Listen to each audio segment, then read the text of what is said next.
Mirror, mirror on the wall, what's the greatest technique for mental health and well-being of all? It's reflection! Now stop talking to me and get on with the episode. In this video, I'm talking about how reflection improves your mental health. And so am I. So, let's talk about better mental health.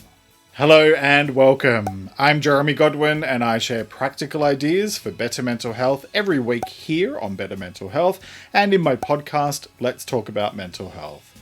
In this video, I'll be talking about how the art of reflection improves your mental health, and I'll cover what reflection is, why it matters for your mental health, and how to reflect in an objective way. Let's begin with, what is reflection? Reflection is the act of looking backwards with serious thought and consideration, and without judgment, so that you can consider what is working well in your life in order to do more of it, and what might not be working so well, so that you can either stop it or approach it differently. It's not about beating yourself up over things that have or haven't happened in the past. The past has passed, and all you can really do is learn from it and grow. And that's where reflection comes in, because it helps you to do that. So then, why does reflection matter? Even though reflection sounds like it's about focusing on the past, it's actually about being fully present. In other words, looking at where you are today and what has brought you to this point and place in time.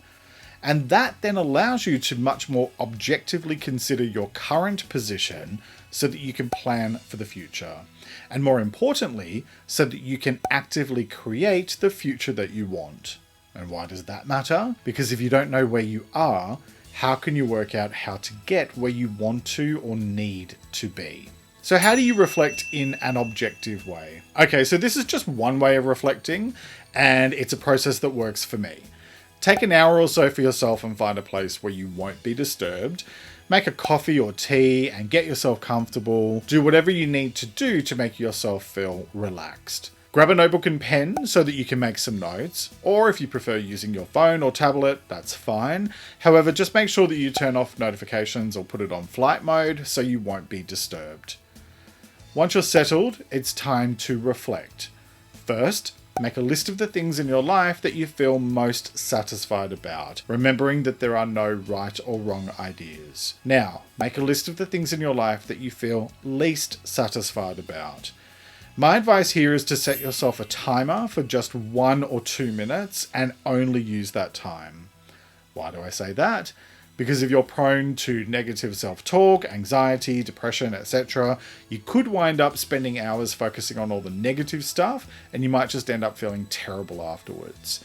Keep this super short and focus on the big ticket things, and don't process any of them, just get them down on the list. Now, take your dissatisfied list and look at each item for no more than 30 seconds, and ask yourself this question: what can I do about it? Now with this question, there are only 3 options. Option 1, accept it and move on. Option 2, change it if it's within your direct control. Or option 3, let it go. That's it. No other options. Sorry about it. And when I say change it if it's within your direct control, I mean if it's something you can directly control. In other words, your own thoughts, feelings, and actions. You cannot control another person. I mean, you can certainly attempt to influence them, but you have 0 direct control over what somebody else thinks, says, and does, so don't even waste your time trying. I know that last bit might be quite hard to deal with, especially when it's a loved one, like a partner or close family member, but the reality is that nobody can control another person, no matter how hard they might try. So your peace is to be found in letting go of the illusion of control.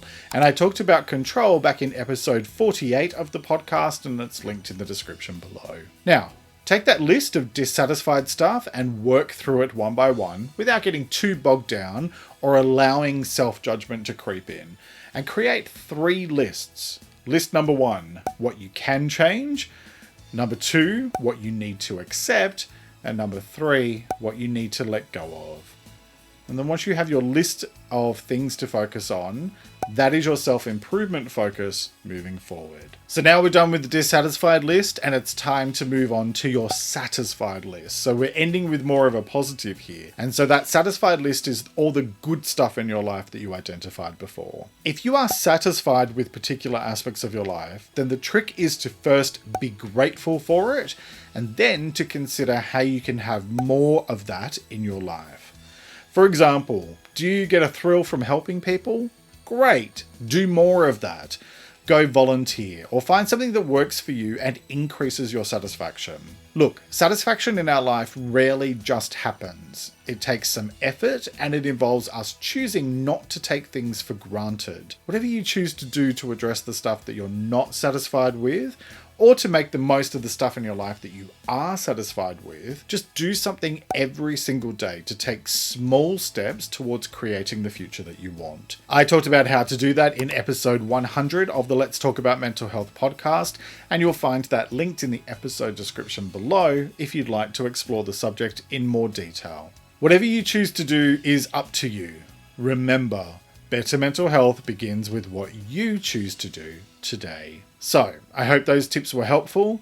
Let me know what you thought in the comments below, and if you made it all the way to the end, leave me a big grinning emoji. Catch my podcast, Let's Talk About Mental Health, every Sunday for better ways to improve your mental health, and join me here for new Better Mental Health videos every Wednesday. Click here to subscribe to my channel for more weekly videos, and watch this video next for even more advice for better mental health. Thank you so much for joining me. Take care and talk to you next time.